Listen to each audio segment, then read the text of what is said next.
halos walang kasing tamis. Nang sabihin mo ako ang iyong mahal,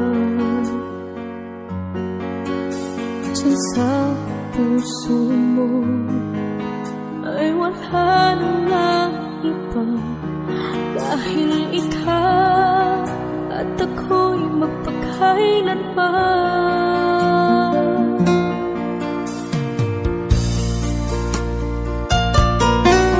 Sa pag-uusap natin, halos walang kasing